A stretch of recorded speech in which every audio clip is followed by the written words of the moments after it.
Bonjour à tous. Il a fait ses premiers pas sur le marché du travail en tant que représentant dans les réfrigérateurs industriels avant de faire un bref passage au Crédit Lyonnais. Depuis, il s'est consacré corps et âme au secteur immobilier. Il est depuis 2004 le PDG de Nexity, l'un des tout premiers promoteurs en France. Alain Dinin, bonjour. Bonjour. Merci d'être avec nous aujourd'hui. On s'attend dans le secteur à ce que cette année soit la pire depuis l'après-guerre en termes de mise en chantier de logements. Est-ce que ces prévisions sont toujours exactes à votre avis? Ah oui, elles sont exactes. On fabriquera en France cette année moins de 300 000 logements. Alors est-ce que c'est depuis la guerre ou... enfin disons, ça fait au moins une cinquantaine d'années qu'on n'a pas aussi peu produit de logements en France. Donc les promesses du gouvernement cette année ne seront pas tenues? Elles ne pouvaient pas être tenues. Parce qu'en fait, le cycle du logement, la production de logement est un cycle lent. Entre le moment où un opérateur voit un terrain et le moment où il va le lancer en chantier, il va se passer 18 mois.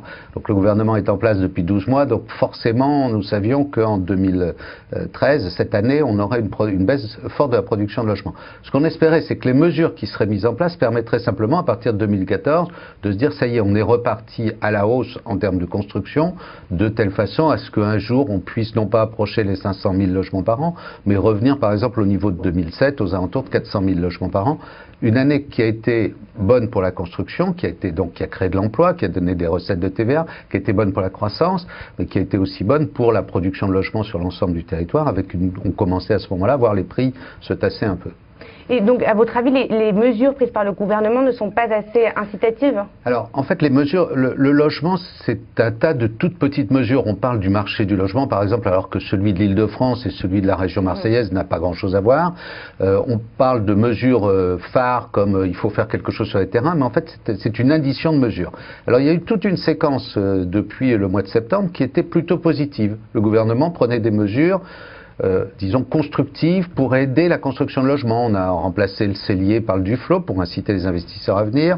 On a commencé à modifier les lois sur l'urbanisme et le gouvernement a décidé de procéder par ordonnance sur un certain nombre de sujets.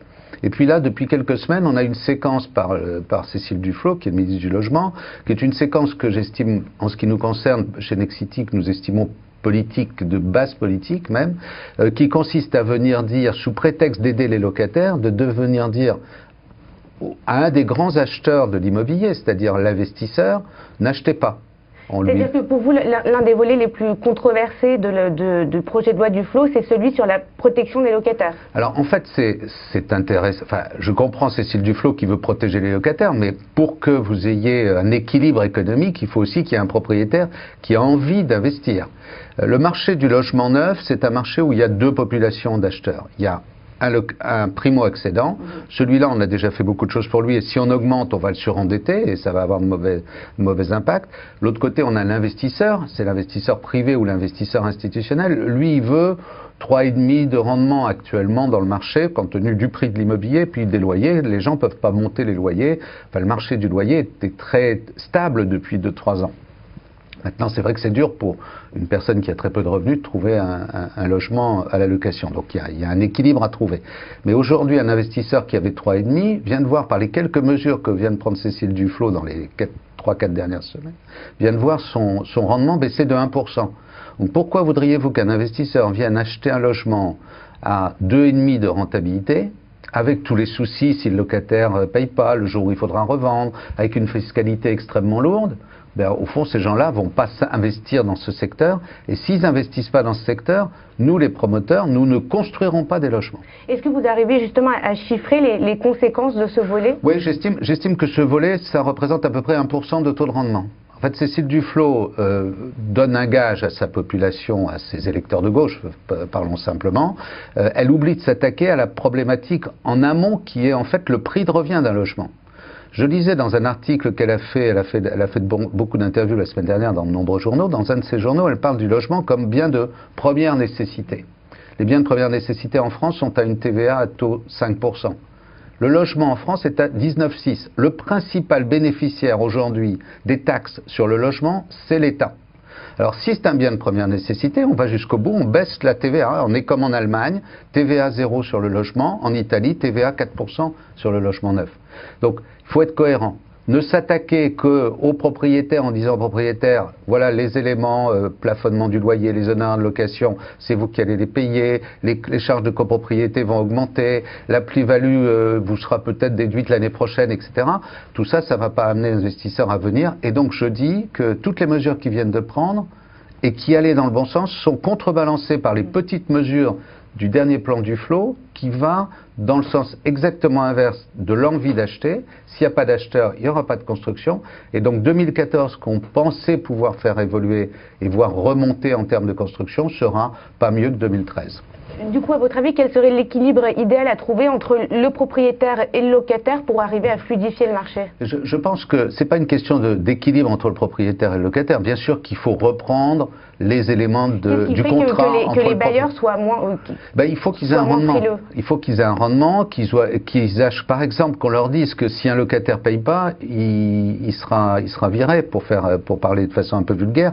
Comme ça existe aussi en Allemagne et dans tous les pays au monde. Un locataire qui ne paye pas n'a pas le droit de rester dans son logement. En France, un locataire qui ne paye pas, ils ne sont pas beaucoup, ils sont 2%.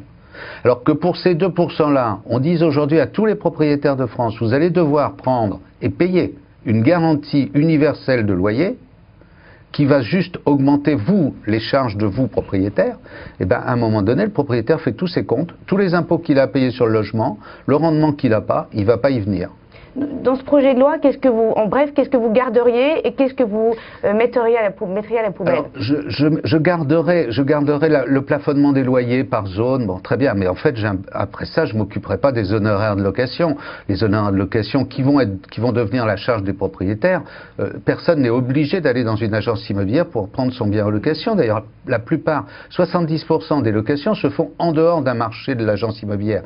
J'imposerai pas la garantie universelle des loyers. Et puis si le président de la République dit « je vais revoir la fiscalité sur la revente », le dire pour 2014, ça veut dire qu'en 2013, j'ai surtout pas intérêt à arbitrer mon logement. Donc voilà des mesures à prendre. Et puis s'attaquer à l'amont. Comment je fais pour que les terrains soient moins chers? Donc que Cécile Duflot, puisqu'elle veut réguler, elle régule d'abord les prix de terrain et qu'elle empêche les collectivités de vendre les terrains aux enchères. Qu'au lieu de vendre aux enchères, on vende des projets de ville, des projets urbains, qu'on s'attaque aux normes, qu'au lieu de dire c'est bien, il y a un problème sur les normes handicapées, mais je comprends le problème des individus handicapés. Très bien. Mais pourquoi 100% des logements étudiants aux normes handicapées? Un dégagement de 4 mètres carrés dans un logement étudiant de 15-16 mètres carrés? C'est une augmentation du prix, une augmentation des charges qui rendent les logements inaccessibles et aux propriétaires à l'achat et aux locataires pour y habiter. Merci beaucoup Alain Dinin. À bientôt. Merci.